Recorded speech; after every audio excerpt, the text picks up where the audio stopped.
मतलब की है दुनिया सारी, कोई किसी का मीत नहीं।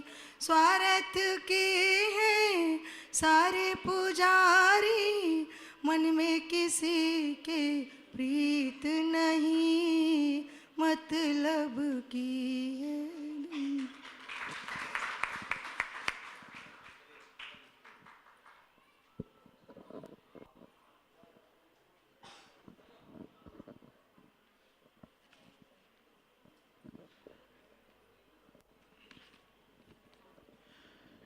बोली देवादिदेव 1008 श्री आदिनाथ भगवान की, देवादिदेव 1008 पार्श्वनाथ भगवान की, संत शिरोमणि परम पूज्य 108 आचार्य गुरुवर विद्यासागर जी मुनि महाराज की, परम पूज्य 108 मुनिवर से प्रमाण सागर जी मुनि महाराज की, परम पूज्य 108 मुनिवर से विराट सागर जी महाराज की, मुनि संघ की। संघ का समाधान के इस बहुत चर्चित और प्रशंसित कार्यक्रम में मैं सर्वप्रथम यहाँ उपस्थित सभी श्रद्धालुओं का, जो स्थानीय श्रद्धालु भी हैं और बाहर से भी, सतना से, आगरा से, कानपुर से, बनारस से, विभिन्न स्थानों से श्रद्धालु जन यहाँ आए हैं गुरुवर के दर्शनार्थ और अपने अपने प्रदेशों में, अपने अपने नगरों में विहार कराने के लिए। मैं उन सभी यहाँ उपस्थित श्रद्धालुओं का और उन सभी दर्शकों का जो पारस चैनल के माध्यम से अपने घर पर बैठे इस संघ का समाधान के सीधे प्रसारण को देख रहे हैं, उन सबका अहिंसा पद यात्रा की ओर से, योगनायतन की ओर से हार्दिक अभिनंदन अभिनंदन अभिनंदन। बंधुओं, पूज्य गुरुदेव का सम्मेद शिखर जी से विहार होते हुए अभी इलाहाबाद में प्रवास चल रहा है और जब से पूज्य गुरुदेव का प्रवास यहाँ हुआ है बहुत ही धर्म प्रभावना हो रही है यहाँ, और इलाहाबाद के लोगों में अपूर्व उत्साह और उमंग और उल्लास का वातावरण है। और इतना ही नहीं, इलाहाबाद में ही नहीं, जब से उत्तर प्रदेश वालों को ये पता चला है कि पूज्य गुरुदेव उत्तर प्रदेश की ओर आ रहे हैं, पूरे उत्तर प्रदेश में जागृति फैल गई है, लहर हो गई है, और मध्य प्रदेश भी उसमें अपना हिस्सा बटाने के लिए लगा हुआ है। वो भी इस प्रयास में है कि गुरुदेव को हम अपने मध्य प्रदेश में ले जाएं। सतना के लोग भी इसमें काफ़ी प्रयत्नशील हैं। भैया, मैं आप सबों की भावना का आदर करता हूँ। बंधुओं, रोज़ की तरह आज भी गुणायतन से जुड़ने वालों की मेरे पास सूचनाएं आई हैं। बंधुओं, गुणायतन एक ऐसा प्रकल्प है गुरुवर की अभिकल्पना के द्वारा जिसके लिए मुझे कुछ बताने की ज़रूरत नहीं। गुणायतन आज किसी परिचय का मोहताज नहीं, पूरा विश्व, पूरे देश के लोग स्वतः स्फूर्त भावना से इस योजना का आदर करते हुए जुड़ रहे हैं। आज भी मेरे पास कई स्वीकृतियाँ आई हैं, मैं ज़रूर उनके नाम का उल्लेख करना चाहूँगा और आपसे यह गुजारिश करूँगा कि आप उनके दान का सम्मान अपनी तालियों की गड़गड़ाहट से करने में कोई कृपणता नहीं करेंगे। सबसे पहले मैं घोषणा कर रहा हूं, जो निर्माण निधि के रूप में जुड़े हैं, श्रीमती रतन जैन, धर्मपत्नी श्री भीखमचंद जैन ग्वालियर, श्रीमती विनोद रानी जैन मिर्ज़ापुर उत्तर प्रदेश, श्री धर्मचंद जी जैन मिर्ज़ापुर उत्तर प्रदेश, श्रीमती राजकुमारी जैन धर्मपत्नी श्री सिंघई अशोक कुमार जी जैन वाराणसी, श्रीमती निर्मला देवी कासलीवाल, पुत्र प्रद्युम्न कुमार सुनीता कासलीवाल कल ये भी निर्माण निधि के रूप में जुड़े हैं। जोरदार करतल ध्वनि से इनका अभिनंदन कर दीजिए बंधु। और सूत्रधार के रूप में जुड़े हैं श्री मनोहर लाल सुलोचना देवी संघवी जयपुर, श्रीमती रागिनी जैन मुंबई, इनका भी आप करतल ध्वनि से अभिनंदन कर दीजिए बंधु। और कुछ विशिष्ट दानदाता आज यहाँ उपस्थित हैं, मैं उनके दान का सम्मान करना चाहता हूँ, मैं उनकी भावना का सम्मान करना चाहता हूँ। मैं उन्हें आमंत्रित कर रहा हूँ। श्री अजय जैन सतना, जो गुणायधन के सूत्रधार के रूप में जुड़े हैं, मैं उन्हें यहाँ सादर आमंत्रित कर रहा हूँ, वे चले आएँ और उनका सम्मान करने के लिए मैं आमंत्रित कर रहा हूँ। प्रेमचंद जी उपकार एजेंसी सागर और श्री दिनेश जी दिन्नू सतना, वो चले आएँ और हमारे श्री अजय जी का आप गुणायतन की ओर से, आप गुणायतन के ट्रस्टी हैं, आप उनकी गणवतन की ओर से इनका सम्मान प्रतीक चिन्ह और माल्यार्पण करके वहाँ तिलक वंदन करके श्री प्रतीक श्री प्रतीक देकर सम्मान कीजिए और अपनी तालियों के गड़गड़ाहट उसमें कमी मत आने दीजिए।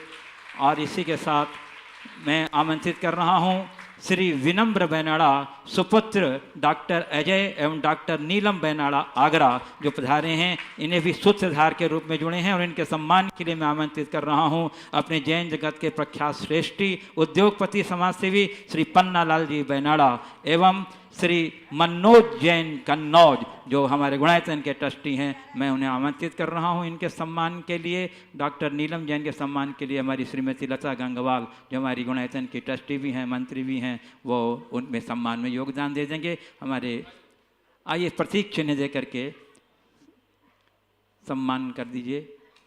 आप अपनी करतल ध्वनि से इसमें योगदान दीजिए। उलट और इसके बाद मैं आमंत्रित कर रहा हूं श्री दिनेश कुमार जी जैन जो इलाहाबाद के हैं, प्रीतम नगर से हैं, उपस्थित हैं। श्री दिनेश कुमार जी जैन नहीं है, ये स्तंभ के रूप में जुड़े हैं, ये नहीं उपस्थित हैं। एक बार जोरदार करतल ध्वनि से इनका अभिनंदन कर दीजिए बंधु। इस दिनेश कुमार जी जैन नहीं हैं, चलिए कोई बात नहीं, ये स्तंभ के रूप में आज ही जुड़े हैं। चलिए अब हम आज का यह संघ का समाधान का कार्यक्रम एक क्षमा कीजिएगा, एक सूत्रधार के रूप में जुड़े हैं श्री सौम्य जैन, आदित्य प्रकाश जैन, सुपुत्र श्री जय प्रकाश जी जैन, ये भी सूत्रधार के रूप में जुड़े हैं। मैं उन्हें आमंत्रित कर रहा हूं और इनके सम्मान के लिए मैं आमंत्रित कर रहा हूं हमारे आ जाइए भैया प्रेमचंद जी उपकार एजेंसी, चले आइए इनके प्रतीक चिन्ह दे करके। और हमारे सुरेंद्र जी गंगवाल कोलकाता जो ट्रस्टी हैं हमारे इस गुणायतन के, वो उन्हें प्रतीक चिन्ह दे करके सम्मान देंगे। आ जाइए, इस सम्मानीय कड़ी में आप अपना भी योगदान दीजिए और अपनी तालियों के गड़गड़ाहट का योगदान दे करके इन सम्मान बंधुओं, ये किसी व्यक्ति का सम्मान नहीं, ये इनकी भावना का सम्मान है। गुणायतन के प्रति जो इनका समर्पण है, इनकी जो उदारता है, उसका सम्मान है। ऐसे महानुभावों का सम्मान जितना भी किया जाए कम है। और इसके साथ अब हम आज के संघ का समाधान के कार्यक्रम को प्रारंभ करते हैं और आज के प्रथम प्रश्न का सौभाग्य प्राप्त हो रहा है। आज हमारे बीच आगरा से श्री पन्नालाल जी बेनाड़ा अपने प्रतिनिधि मंडल के साथ यहाँ उपस्थित हैं। मैं उन्हें प्रतिनिधि मंडल के साथ यहाँ आमंत्रित कर रहा हूँ कि आप आवें, गुरुवर के चरणों में अपनी भावना व्यक्त करते हुए अपने प्रश्न और जिज्ञासा उपस्थित करें। श्री पन्नालाल जी बेनाड़ा, उनके साथ हैं डॉक्टर अजय बेनाड़ा और श्री राकेश जी चांदी वाले सपत्नी कादिर।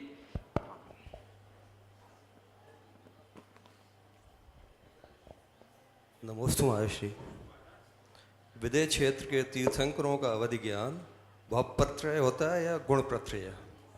विदेह क्षेत्र के तीर्थंकरों का अवधि ज्ञान भाव प्रत्यय होता है या गुण प्रत्यय?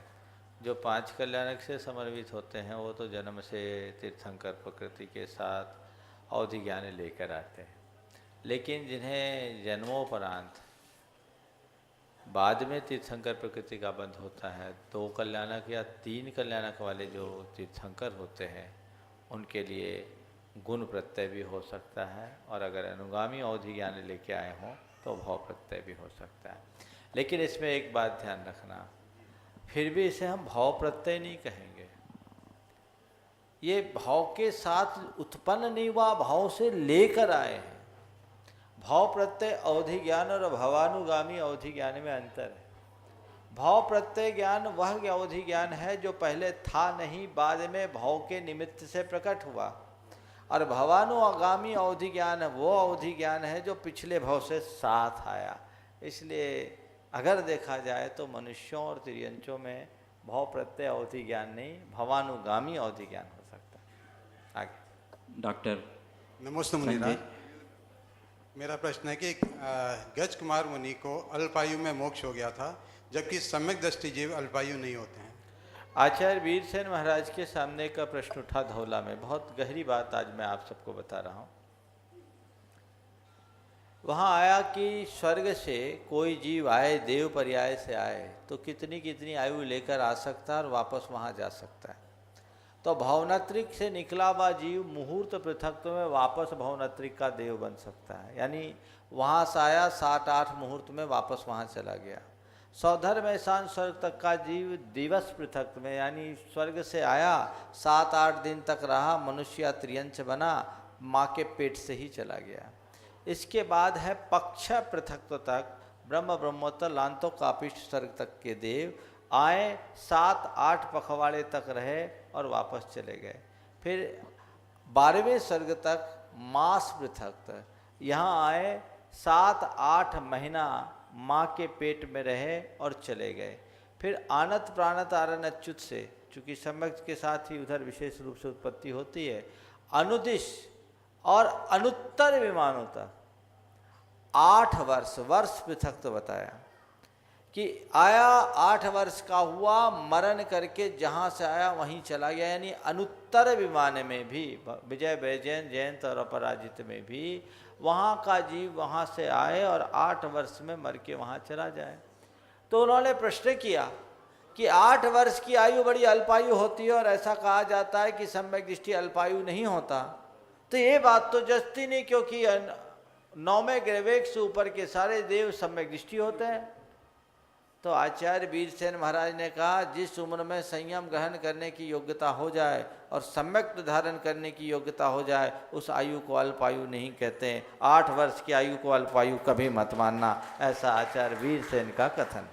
चलिए। नमोस्तु महाराज, लौकांतिक देव बनने के लिए क्या करना होगा? लौकांतिक देव बनने के लिए पहले मुनि बनना होगा और एकांत भाव में, वैराग्य भाव में लीन होना होगा। वैसे किस कारण से बनते होंगे लौकांतिक देव? ऐसी क्या भावना रहती है? लौकांतिक देव में उत्पत्ति के कारण का उल्लेख तिलोपनत्ति में किया गया है और तिलोपनत्ति में इसका उल्लेख करते हुए कहा, निरंतर वैराग्य की भावना में ओतप्रोत निर्वृत्ति प्रधान मुनि निर्दोष चर्या को धारण करके लौकांतिक हो सकते हैं, सामान्य व्यक्तियों के वश की बात नहीं।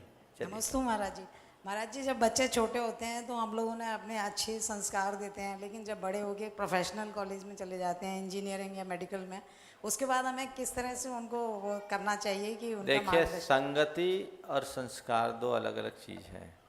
अब एक बच्चा मेरे पास आया, मैंने उसको 3 बातें अपनाने को कहा कि बेटे अपनी श्रद्धा को हमेशा स्थिर रखना, संस्कार को कभी खोना मत और संगति के प्रति सावधान रहना।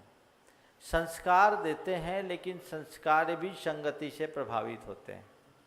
आज का जो माहौल है वो बड़ा गंदा माहौल है।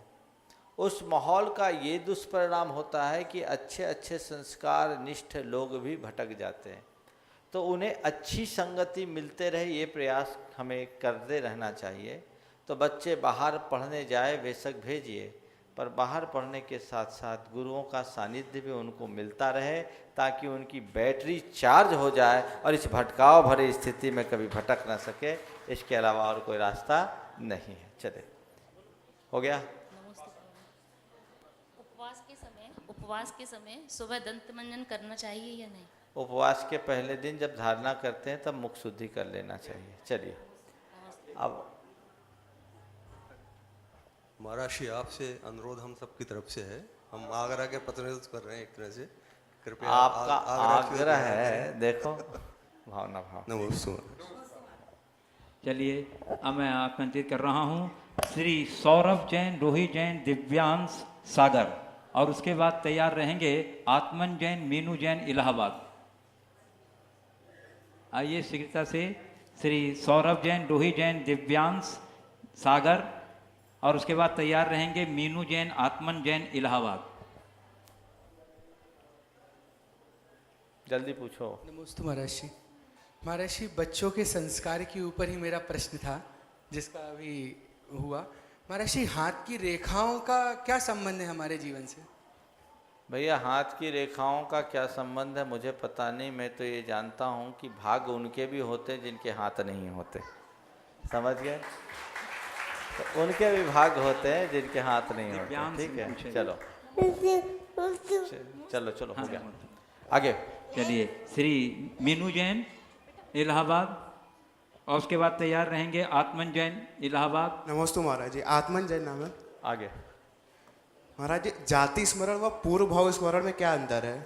जाति स्मरण और पूर्व भाव स्मरण दोनों एक दूसरे की पर्याय।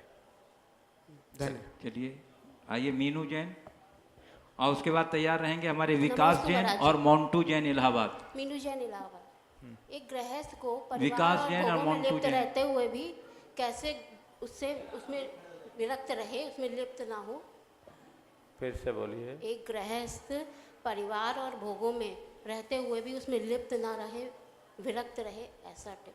एक गृहस्थ घर के कार्यों में लीन रहते हुए भी उसमें लिप्त न हो, उसका रास्ता बताएं। एक ही रास्ता है, सदैव अपने स्वरूप का स्मरण करें और वैराग्य भावों का चिंतन करें। हमारे जैन जगत में एक बड़े ख्यातनाम साधक हुए हैं श्रीमद् राजचंद्र। वो हमेशा प्रत्येक व्यक्ति को 3 बातें याद करने के लिए कहा करते थे। पहली बात, काल सिर पर सवार है, मतलब कभी भी तुम्हारी मौत हो सकती है। कौन सी श्वास आखिरी सांस हो जाए कहा नहीं जा सकता, बैठे बैठे भी जा सकते हो। इसको आंख खोलते ही याद करो, काल सिर पर सवार है। दूसरी बात, नज़र खोलते ही जहर चढ़ता है। नज़र खोलते ही जहर चढ़ता मतलब विषयों की ओर देखा नहीं कि उसका जहर तुम पर चढ़ा नहीं, इसलिए विषयों की तरफ ज़्यादा मत झांको। और तीसरी बात, पांव रखते ही पाप लगता है, यानी कदम कदम पर पाप की संभावनाएं हैं, अतः एक एक कदम संभल संभल कर रखो। यदि ऐसा करेंगे तो घर में रहते हुए भी घर में ज़्यादा लिप्त नहीं हो सको। नमस्ते। श्री विकास जैन और इसके बाद तैयार रहेंगे श्रीमती बबीता कासलीवाल इलाहाबाद। वहीं से पूछो। और उमेश चंद जैन इलाहाबाद। वहीं से। गुरुदेव की जय हो। गुरुदेव, ये प्रयाग नगर आदिनाथ भगवान की तपोभूमि है और यहाँ के जिन मंदिर बहुत अतिशयकारी हैं, फिर भी प्रश्न ये है मेरा कि यहाँ की समाज उतनी सुसंगठित और संपन्न क्यों नहीं है? देखिए, अतिशयकारी क्षेत्र होना अलग बात है और समाज का संपन्न होना अलग बात है। संपन्नता के कई कारण होते हैं। क्षेत्र अतिशयकारी इसलिए क्योंकि यहाँ आने के बाद हमारा भावातिशय होता है, मोक्ष मार्ग के प्रति उत्साह बढ़ता है, इसलिए क्षेत्र अतिशयकारी है। जहाँ तक समाज का है तो समाज के कई स्थानीय कारण होते हैं और उन स्थानीय कारणों के कारण, भैया ये सब बंद करो, बीच में कोई भी आवागमन मत करिए, व्यवधान होता है। बाबा जी अनुशासन देखिए। हाँ, कोई आवागमन नहीं करेंगे, जिनको बोला जाए वो ही आए। मेरा ध्यान बढ़ता है, इतने सारे लोगों को एक साथ व्यवधान होता है, इसलिए इसको ध्यान रखिए। आप कोई को प्रश्न का अवसर मत दीजिए, प्रश्न पर्याप्त है। तो मैं आप सबसे क्या कह रहा था, इसको बोलते हैं शास्त्र की भाषा में योग व्याघात। योग व्याघात यानी हमारा मन योग है और किसी ने व्याघात दे दिया तो वचन योग में आ गया, वचन योग है तो काय योग में आ गया। समझ गए मैं क्या बोल रहा था? मेरे दिमाग से ऑफ हो गया।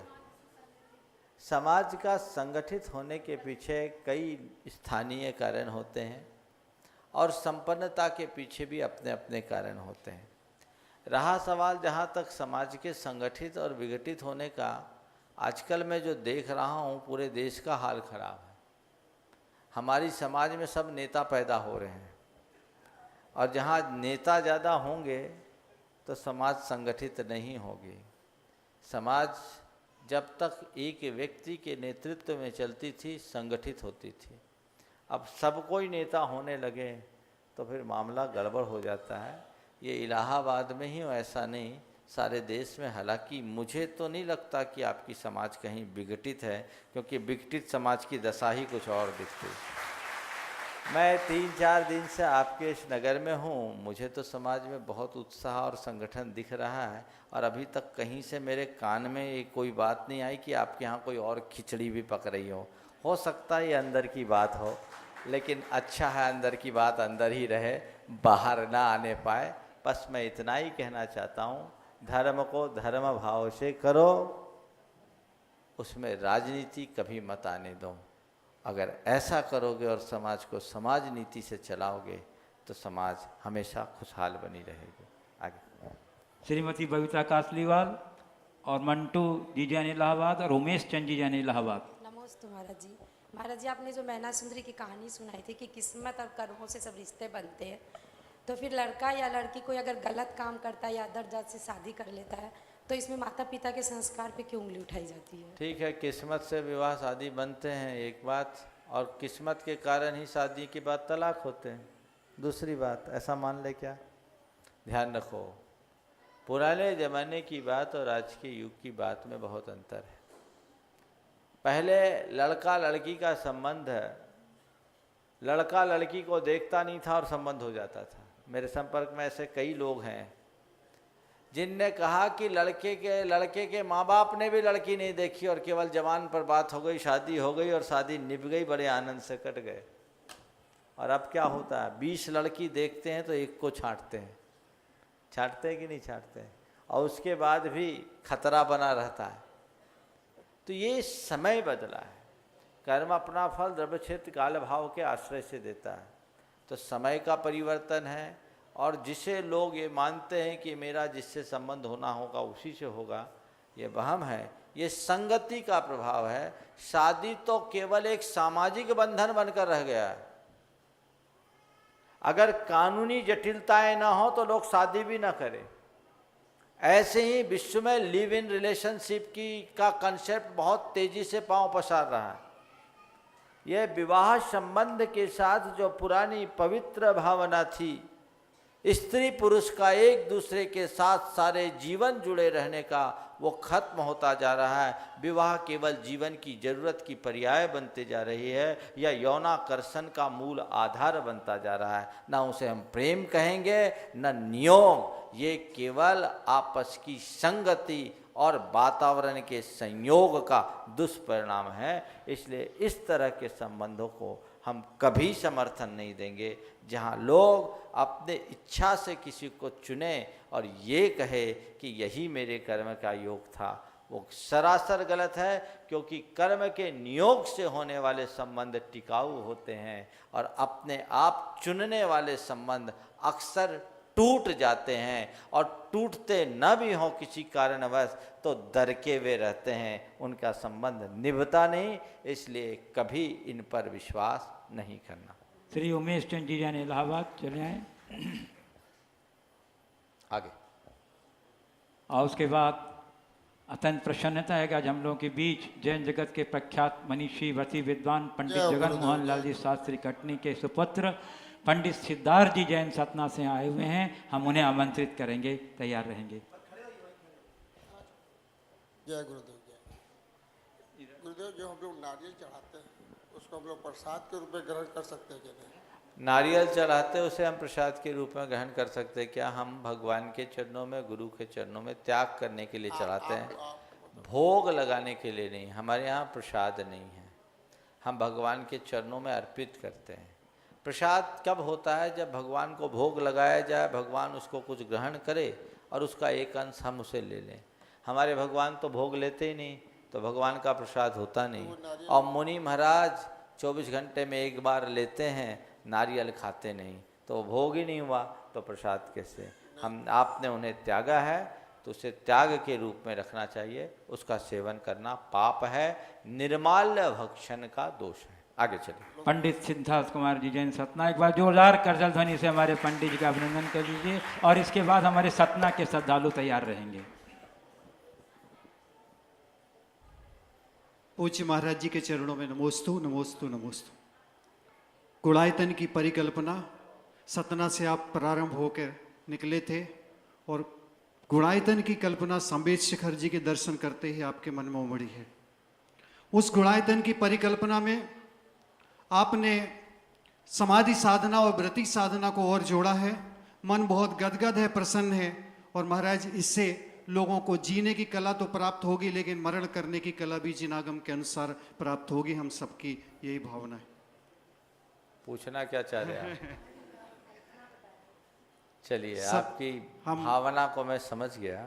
मैं एक ही लाइन में आपकी बात करता हूँ ताकि और लोगों को अवसर मिले। आज लाइन बहुत लंबी है, थोड़ा फटाफट करना। संवेद शिखर हम सबका मूल तीर्थ, शाश्वत तीर्थ है। और उस सम्मेद शिखर में मैं चाहता हूँ कि सम्मेद शिखर ऐसी धरा है जहाँ भगवान जन्म मरण से मुक्त हुए, तो उस धरा की वंदना करने वाले भी ऐसे आए जिससे जन्म भी सुधरे, मरण भी सुधरे, और जन्म से लेकर मरण तक को सुधारने की प्रक्रिया उस गुणायतन में होगी।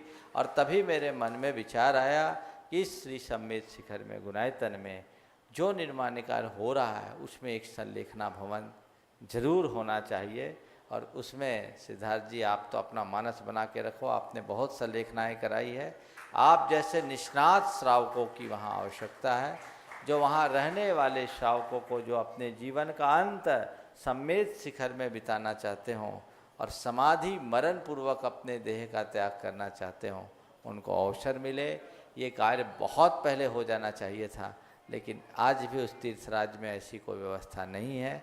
मेरा ध्यान इस पर गया और इसीलिए मैंने वहाँ के लोगों से कहा कि अपनी योजना में इस योजना को प्रमुखता से रखना है, बहुत जल्दी साकार होगी। आगे आ जाइए हमारे सतना के श्री दिनेश जी जैन सतना, उनके साथ जो लोग आए हैं सतना के, एक साथ आ जाएं। एक जन पूछना। हाँ, सभी को जो सतना के लोग हैं आ जाएं। एक साथ मत आओ, दो आओ। हाँ हाँ हाँ। नमोस्तु महाराज जी। व्रती बनने के भाव हर किसी के होते हैं, पर यह भी मालूम है कि उसमें बहुत से अतिचार होते हैं, तो व्रत धारण करना चाहिए या नहीं? देखो, व्रती बनने के भाव होते हैं, इसलिए भाव हो तो व्रत स्वीकार कर लेना चाहिए, नंबर 1। अब लगा अतिचार का, अगर सवाल अतिचार का हो कि अतिचार लगे, तो उस भय से हम व्रत धारण करें या न करें। तो अतिचार तो लगेंगे, लगने की संभावना है। हमारा पहला प्रयास होना चाहिए कि अतिचार न लगे, पर यदि अतिचार है तो उसके बाद प्रायश्चित है, आलोचना, उसका शोधन करो। साइकिल चलाने वाले कभी कभी गिरते हैं,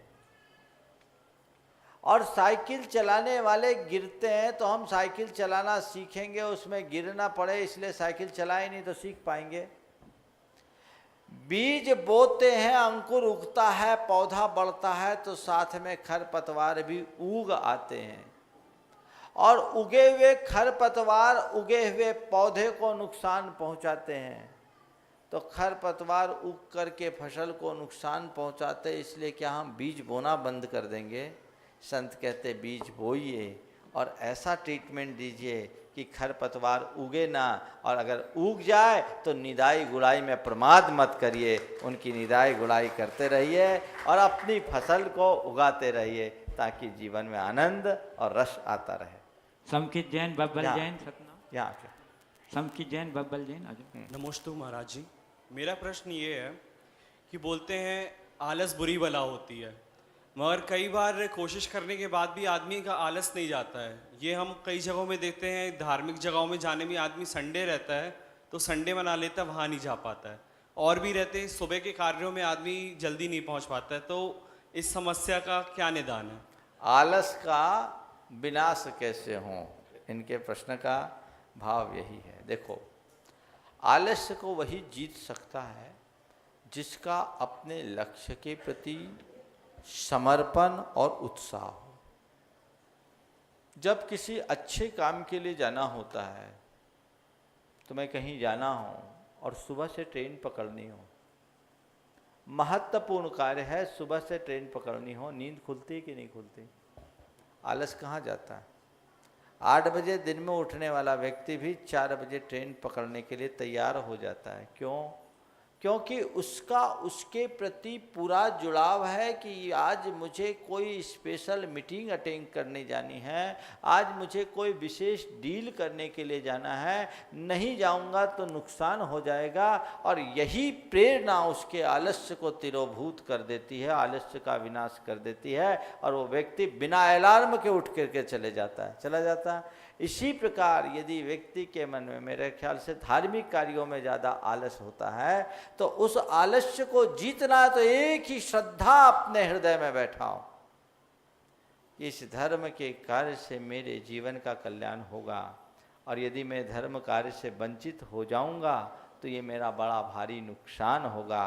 तुम्हारा उत्साह कहेगा चलो जाना ही है, जाना है। महाराज जी आए हैं, शंका समाधान होता है, आज नहीं कल अटेंड कर लेंगे। नहीं नहीं, एक एक दिन छोड़ेंगे तो मुझे नुकसान हो जाएगा। 6:20 से 7:20 तक चलता है, आखिरी में सुन लेंगे। अरे क्या पता कौन सा प्रश्न पहले आ जाए और मेरे काम का हो, महाराज से प्रेरणा मिल जाए। नहीं, मुझे 1 मिनट नहीं छोड़ना है। और उसका ही परिणाम है कि जिनके अंदर ऐसा उत्साह होता है वो कार्यक्रम शुरू होने के पहले अपनी टीवी खोल करके बैठ जाते हैं। तो आलस्य को जीतने का यही एक उपाय है, आप उसके प्रति समर्पण और उत्साह दोनों जगह के रखें। प्रभात जैन, सरिता जैन।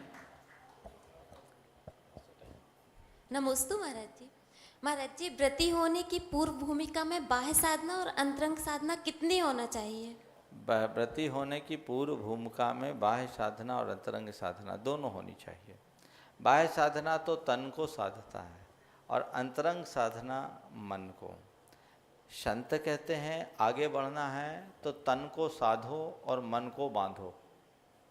तन को साधने के लिए अपने खाने पीने की प्रवृत्तियों पर अंकुश, अभक्ष्य और अमर्यादित वस्तुओं के सेवन का परित्याग करके शरीर को उसके अनुरूप ढालें, और मन को बांधे ताकि हमारा मन राग द्वेष, भोग विलास, ईर्ष्या और अन्य नकारात्मक आगे आवेगों से न जकड़े। क्योंकि हमें इस बात को सदैव याद रखना चाहिए कि रागत द्वेष निवृत्ते चरणम प्रतिपद्यते साधु। मेरे चरण का, चारित्र को अंगीकार करने का जो मूल उद्देश्य है वो मेरे राग द्वेष आदि विकारों को दूर करने का है। यही वास्तविक व्रताचरण है, यही सच्चा चरित्र है। तो जिस राग द्वेष की निवृत्ति के लिए मैंने चारित्र को अंगीकार किया, यदि वही राग द्वेष पुष्ट होते रहे तो मेरा कल्याण कैसे होगा। इसलिए राग द्वेष की निवृत्ति का लक्ष्य लेकर के चले, जीवन निश्चित सफल होगा। अजय जैन, अज्जू जैन, सतना, स्वस्तिक प्रेस। हो गया। अनिमेश जी।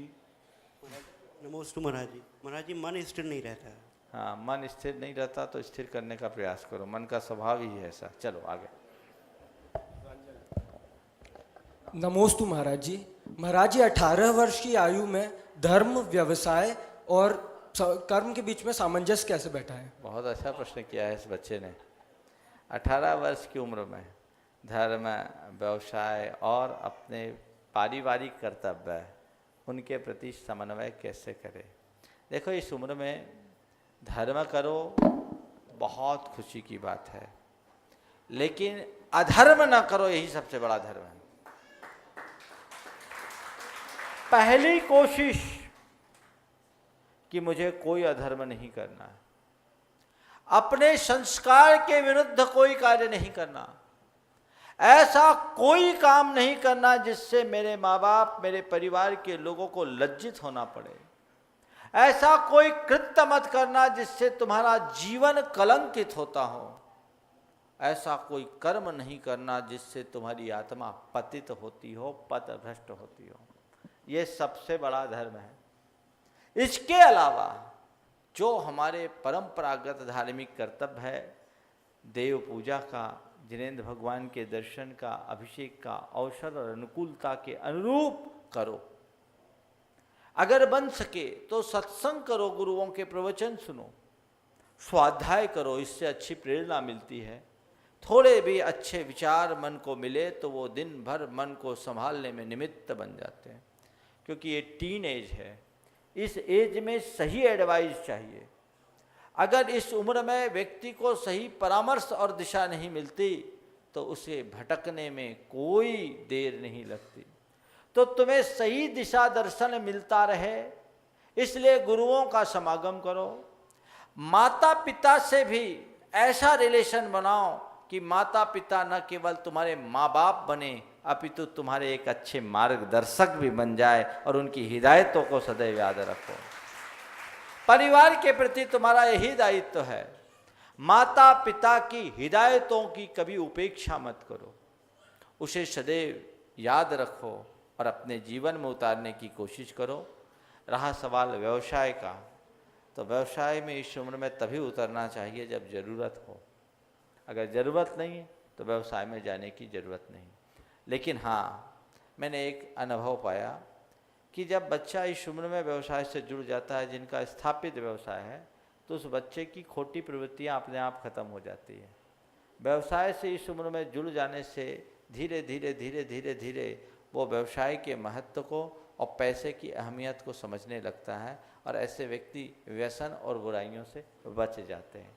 तो व्यवसाय हो, पढ़ाई हो, और उसके साथ व्यवसाय में अपने माता पिता के व्यवसाय के सहयोगी के रूप में बनो, और धीरे धीरे धीरे धीरे अपनी योग्यता को निखारते हुए उसे संभालने की स्थिति में आ जाओ। इस उम्र में यही पर्याप्त है। पुष्पा जैन, नमोस्तु महाराज जी। पुष्पा जैन, सुभाष जैन।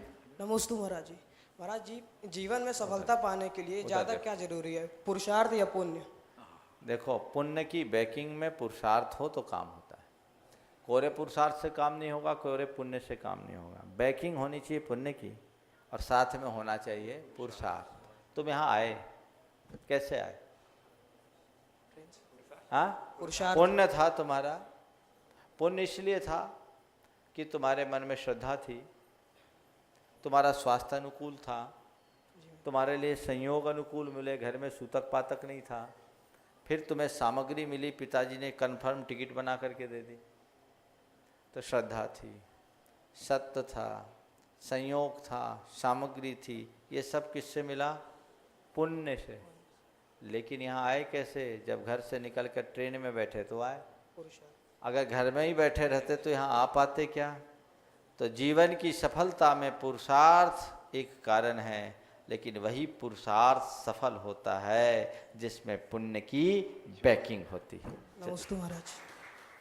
आइए श्रीमती पुष्पा जैन, सुभाष जैन, और इसके बाद तैयार रहेंगे हमारे वाराणसी के विजय सरिता जैन और श्रीमती कुसुम जैन। नमोस्तु महाराज। महाराज जी, नव देवताओं में जैसे पंच परमेष्टि हैं, जिन बिंब है, जिन आगम, इनसे तो हमें गुणों की प्राप्ति होती है, लेकिन जिन मंदिर से, जिन चैत्यालय से कौन से गुण की प्राप्ति होती है?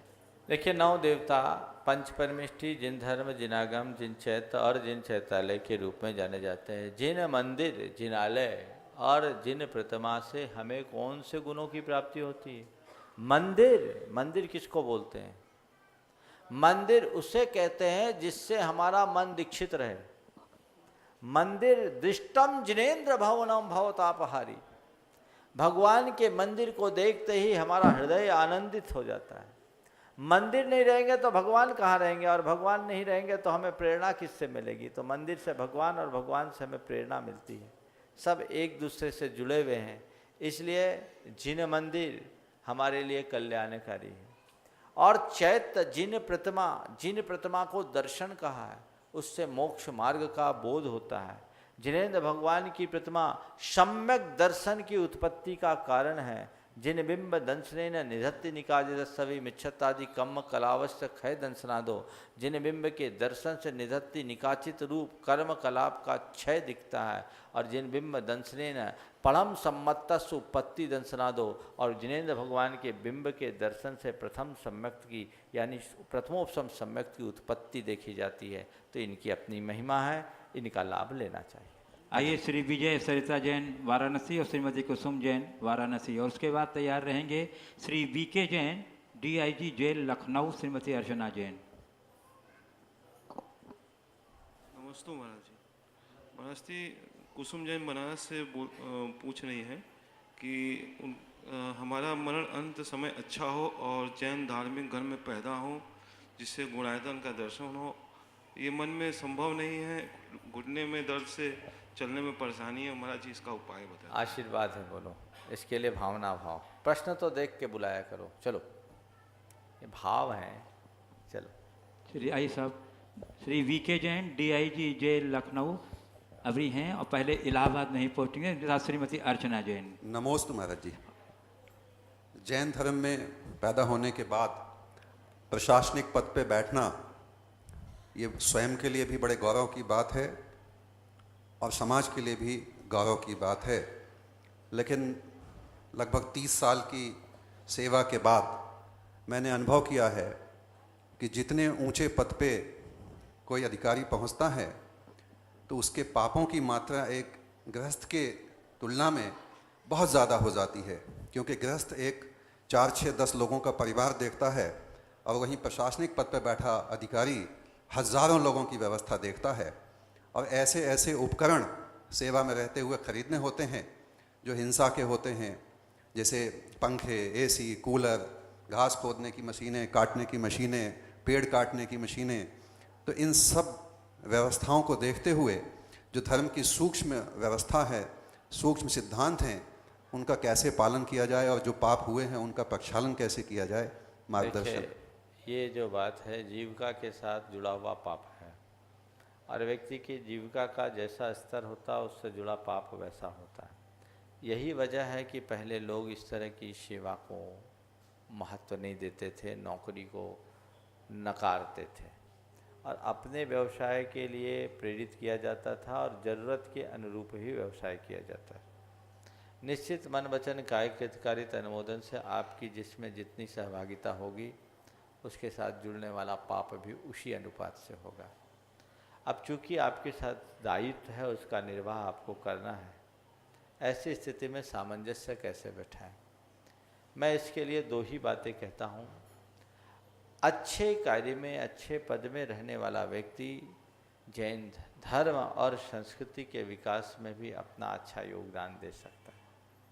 तो ऐसा व्यक्ति अपने दायित्व का पालन करते हुए धर्म और संस्कृति के विकास में योगदान दे तो उसका बहुत सारा पाप पुण्य के साथ बैलेंस हो सकता है। और फिर जब सेवा निवृत्ति हो जाए तो अपना सारा जीवन अपने पापों के प्रक्षालन में लगा दे, निवृत्ति के रास्ते को अपनाए, व्रत संयम को अंगीकार करके अपने जीवन का कल्याण करे, जीवन व्यवस्थित हो। मनोज जैन कन्नौज जो ट्रस्टी हैं गुणायतन के, और उसके बाद तैयार रहेंगे सीलचंद जैन, सिद्धांत कुमार कानपुर।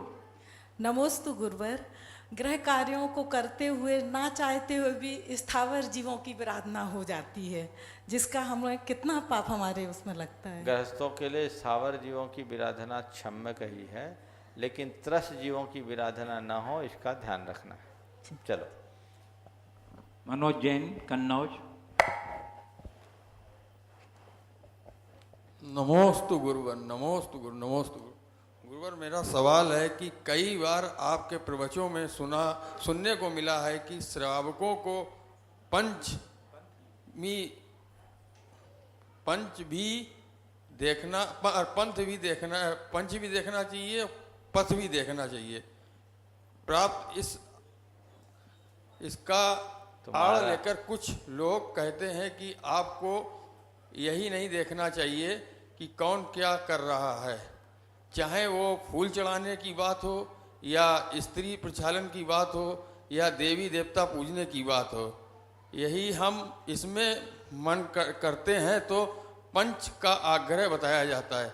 ऐसे में हम क्या करें और क्या करना चाहिए? किसका प्रश्न है भैया? प्रश्न ही पूरा नहीं पढ़ पा रहा है तो किसी ने दिया है क्या?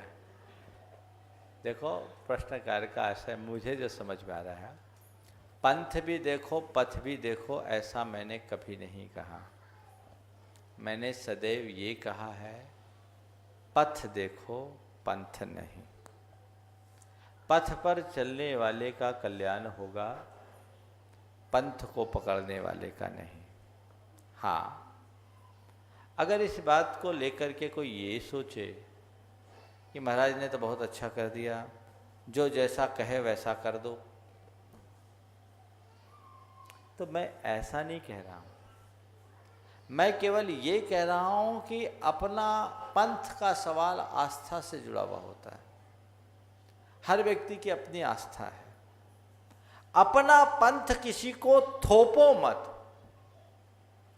दूसरे पंथ के प्रति सहिष्णु हो, पर इसका मतलब ये नहीं कि तुम्हारा कोई अपना उसूल ही ना बचे। पंथ को मत देखो, पथ को देखो, पर विपथ से बचते रहो, इसका सदैव ख्याल रखो। पथ क्या है? जिसमें अहिंसा और वीतरागता की पुष्टि होती, वो पथ है। यदि कोई पंथ को ही पथ कहने लगे तो वो गलत है। पंथ पथ होता ही नहीं, पथ पथ है। हमारा मूल मार्ग क्या है? मेरी आत्मा का कल्याण किस में होगा? जब मैं अहिंसा की पुष्टि करूंगा और वीतरागता के रास्ते पर चलूंगा। हमारे तीर्थंकर भगवंतों ने हमें यही उपदेश दिया है। तो मूल को पकड़ करके चलने वाला व्यक्ति कभी संसार में अटकता नहीं, और इसको भूल करके केवल ऊपर के क्रियाकांडों में जो उलझ जाता है वो कभी संभलता नहीं। एक बात मैं बहुत स्पष्ट रूप से कह देना चाहता हूं कि धर्म केवल पूजा पाठ का नाम नहीं है। धर्म तो आत्मा की समझ के बाद प्रकट होता है। जब तक तुम्हें तत्व ज्ञान नहीं तब तक धर्म हो ही नहीं सकता। चाहे तुम कैसी भी पूजा करो, पाठ करो, कोई चर्या करो, तो मैं तो कहता हूं कि लोगों को आत्मा के मर्म का बोध कराना जरूरी है। जीवन के वास्तविकता का परिचय कराना जरूरी है। जिस व्यक्ति को अपने स्वरूप का बोध हो जाता है उसे अपना पथ खुद दिखने लगता है, फिर ज़्यादा उपदेश देने की जरूरत नहीं। लेकिन आज उल्टा हो रहा है। जैन धर्म के मूलभूत स्वरूप की चर्चा कम होती है और पूजा पाठ क्रिया कांडों की चर्चा ज़्यादा होने लगी है। यहाँ ऐसा हो रहा है तो यहाँ ऐसा हो रहा है, इस ग्रंथ में ये लिखा है, उस ग्रंथ में ये लिखा है। कोई बोलता है भगवान को फूल चढ़ाओ, कोई बोलता है भगवान को फूल मत चढ़ाओ, कोई कहता है पंचामृत अभिषेक करो, कोई कहता है पंचामृत अभिषेक मत करो। अरे भैया, ये सब सोचने के पहले ये तो सोचो कि ये क्यों करो, मेरा पथ क्या है। भगवान की पूजा करने के लिए मैं आया हूं, धर्म का आश्रय लेने के लिए आया हूं, तो आखिर क्यों कर आया हूं? धर्म है अहिंसा और वीतरागता। अगर हिंसा मेरे द्वारा संपादित होती है तो हिंसा अधर्म है। मैं भगवान की पूजा करते हुए हिंसा कितना कर रहा हूं और अपने भावों की विशुद्धि कितनी जगा रहा हूं, यह मुझे खुद देखना होगा। मैं धर्म के नाम पर वीतरागता का पोषण कितना कर रहा हूं और राग भाव की पुष्टि कितनी कर रहा हूं, ये मुझे देखना होगा।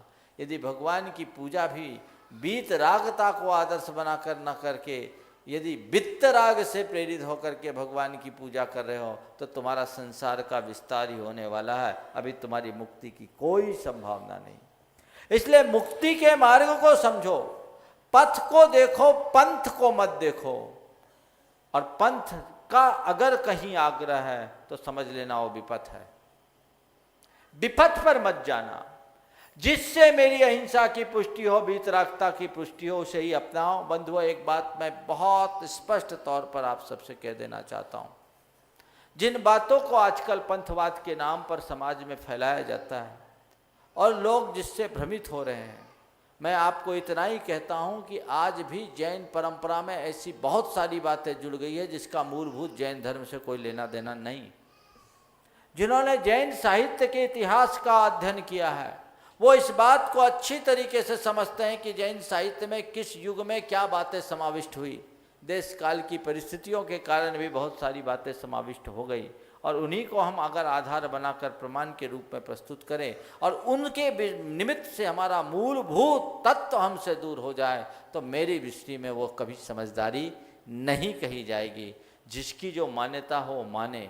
हमें पंथ सहिष्णु होना चाहिए लेकिन पथ के प्रति भ्रमित नहीं होना चाहिए। पथ तो एक ही है, पंथ अनेक हो सकता है। पथ एक है, वो कौन सा है? अहिंसा और वीतरागता का पथ। इसे पकड़ के चलो।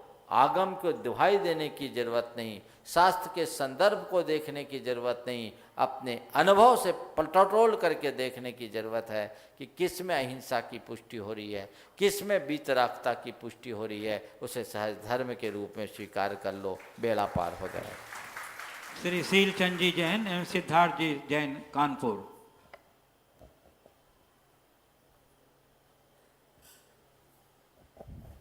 जी नमोस्तु।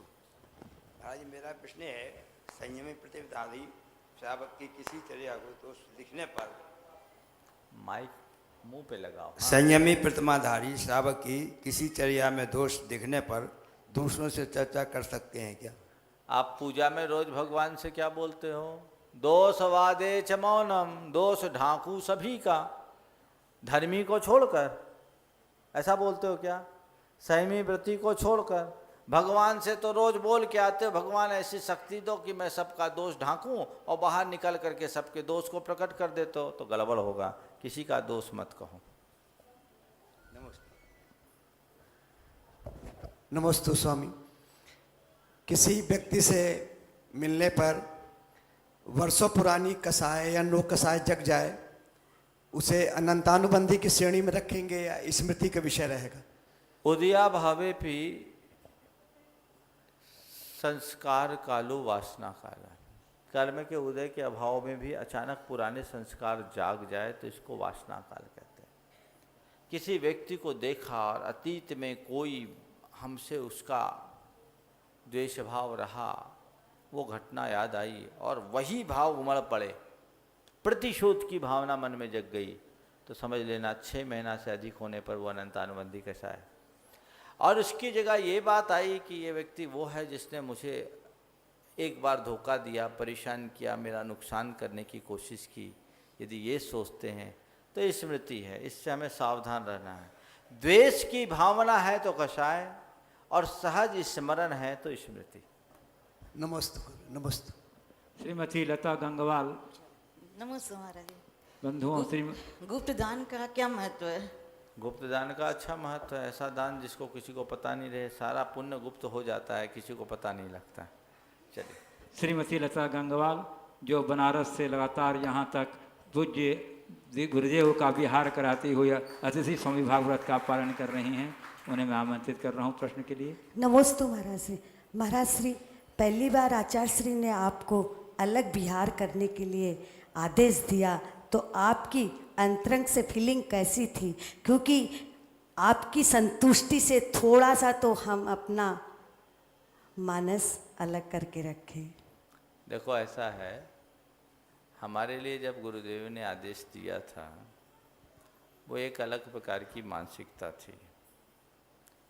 उस समय हमारी शुरुआत थी और शुरुआत में ऐसा लगा मन में कि गुरु आज्ञा से हम लोग धर्म की प्रभावना करेंगे तो बहुत अच्छा है। तो हम लोगों ने निवेदन भी किया था और हमारे निवेदन पर उन्होंने हमें आशीर्वाद दिया और आग्रह करके आदेश दे करके बाहर भेजा। तो मुझे कभी ऐसा नहीं लगा, बल्कि मुझे ये लगा कि गुरु हमें आदेश देने के लायक मान रहे हैं और हम उस आदेश का पालन कर रहे हैं, तो हमने उनको अपने से अलग कभी पाया नहीं। आज भी उनको सदैव अपने साथ पाते हैं। और उन्होंने एक बात कहा था, गुरु के आदेश में चलना भी गुरु की परोक्ष विनय है। तो आदेश का पालन ही हमारा परम धर्म है। आगे। श्री रोहन जैन इलाहाबाद। श्री रोहन जैन। बहना बाला जैन कहाँ से? श्रीमती बाला जैन इलाहाबाद। नमस्ते महाराज जी। महाराज जी, मेरा बेटा बाहर बेंगलोर में जॉब कर रहा है। वो उसके जहाँ पर रहता है वहाँ से दिगंबर जैन मंदिर तो बहुत दूर है, लेकिन श्वेतांबर मंदिर है। उसका कहना है कि अगर हम वहाँ जाते हैं तो क्या जा सकते हैं, और यदि जाते हैं तो अभी जैसे मैंने उत्तर दिया ना, अहिंसा और वीतरागता। जहाँ राग भाव की पुष्टि हो वहाँ न जाए। घर बैठे धर्म ध्यान कर ले। इसके बारे में मैं कई बार बोल चुका। चलिए आगे बढ़िए। हो गया। हमारे बीच ब्रह्मचारिणी किरण दीदी, गोदरेज सागर, ब्रह्मचारिणी विभा दीदी गंज बसौदा यहाँ उपस्थित हैं। मैं उन्हें आमंत्रित कर रहा हूँ कि अपने प्रश्न प्रस्तुत कर श्रोताओं को कृतार्थ करें, क्योंकि आपकी शंकाएं निश्चित ही वो थोड़ा विद्वतापूर्ण होगी और लोगों के लायक होगा। एक बार हमारी दीदी का अभिनंदन कर दीजिए बंधुओं। नमोस्तु गुरुदेव। आज पद्म प्रभु भगवान के 4 कल्याणक भूमि काकंदीपुर जाने का सौभाग्य मिला, लेकिन वहाँ जो विपन्नता देखी उससे मन द्रवित हो गया। ऐसा उपाय बताइए ताकि वो हम लोग इस तरह की भावना भा सकें कि उनकी विपन्नता शीघ्रता से जल्दी कम होवे। देखो, क्षेत्र विपन्न नहीं होता, क्षेत्र की व्यवस्थाएं कमजोर होती है तो हमको विपन्न दिखता है। क्षेत्र तो श्री क्षेत्र है। श्री का मतलब है जिसके साथ समृद्धि जुड़ी। निश्चित वो हमारा एक बहुत महत्वपूर्ण क्षेत्र है, लेकिन महत्वपूर्ण क्षेत्र होने के बाद भी जहाँ किसी तीर्थंकर के 4 कल्याणक हुए वहाँ उसका विकास न होना, वहाँ का समुचित रख रखाव न होना, ये अच्छी बात नहीं है। इसका एक ही उपाय है कि हमारे श्रावक लोग अपने यात्रा के कार्यक्रम में उसे जोड़े, प्रमुखता से उस क्षेत्र की वंदना करे, आवाजाही करे और उपेक्षित पड़े हुए इस क्षेत्र के उद्धार के लिए अपना योगदान देने लगे तो क्षेत्र फिर चमक सकता है। वहाँ इसकी आवश्यकता है। देखिए आगे क्या संयोग बनता है। लेकिन लोगों को ये भावना तो भानी ही चाहिए और लोगों को तीर्थ यात्रा के क्रम में ऐसा भी कार्यक्रम बनाना चाहिए कि जिन तीर्थ क्षेत्रों में हम आज तक नहीं जा सके या लोग कम जाते हैं, वहाँ का हम एक स्पेशल कार्यक्रम बनाएं ताकि क्षेत्र की रौनक बढ़ती रहे और सारे कार्य सहज रूप से होते रहे। इस प्रकार आज के इस नमस्ते। हाँ, और कुछ है दीदी जानी दीदी, जल्दी करो जो करना है। नमस्ते महाराज जी। सम्मेशगढ़ तीर्थराज की जब वंदना करने पहाड़ पर जाते हैं तो वंदना पूरी होने पर फिर वहाँ से आने का मन क्यों नहीं करता? आने का मन क्यों हो जाता है? इसलिए हो नहीं, जाता आने का मन नहीं करता वहाँ। बहुत अच्छी बात है। जिनका आने का मन नहीं होता समझ लो सब भव्य जीव हैं, समझ गए। और जो रिटर्न टिकट बना करके जाते हैं समझना उनका संसार अभी लंबा है। इसलिए बार बार अरे मोक्ष भूमि में गए, ऐसी जगह गए हैं कि वहाँ से आना ही न पड़े है भगवान। सिद्ध क्षेत्र में आए, ऐसा पुण्य जगह कि सिद्ध लोक में चले जाएं। ये व्यस्तताएं हैं, यही हमारी सीमाएं हैं, यही हमारी बाधाएं हैं। वहाँ से जाने के बाद आने का मन होना ही नहीं चाहिए, लेकिन मन है और कुछ ऐसी व्यवस्थाएं हैं कि जाने से पहले आने की टिकट बना के रखनी पड़ती। फिर भी मैं इसे अच्छा मानूंगा कि लोगों का मन बार बार वहाँ जाने का होता है और लोग जाते हैं। श्री दिनेश कुमार जी जैन, पीतम नगर इलाहाबाद, जो आज स्तंभ के रूप में गुणायतन से जुड़े हैं, मैं उन्हें आमंत्रित कर रहा हूं और उनके सम्मान के लिए मैं श्री प्रेमचंद जी जैन उपकार एजेंसी और श्री सुरेंद्र जी जैन जो यहाँ के हैं ट्रस्टी इलाहाबाद के, उन्हें आमंत्रित कर रहा हूं कि हमारे श्री दिनेश जी का आप गुणायतन की ओर से प्रतीक चिन्ह दे करके सम्मान करें और आप लोग अपनी तालियों का अवदान दे करके उनके सम्मान में अपना योगदान दे करके बात करें। बंधुओं चलिए,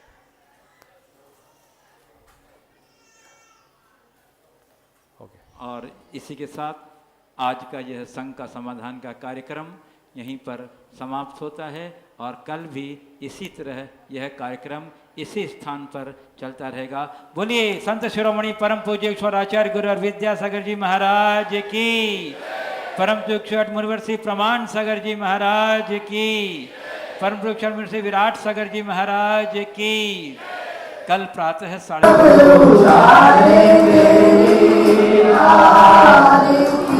'भ्रमण से थक कर गुरुवर चरण शरण आया'।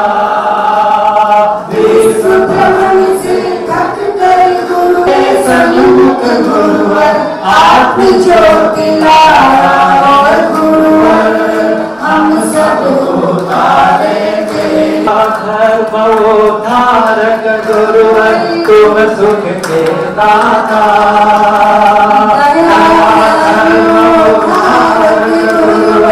तुम सबके दाता हो गुरुवर, हम सब उतारेंगे आरती गुरुवर। मत मुझे दिखाओ गुरुवर, पहुँचे शिवपुर में गुरुवर, हम सब उतारेंगे आरती गुरुवर।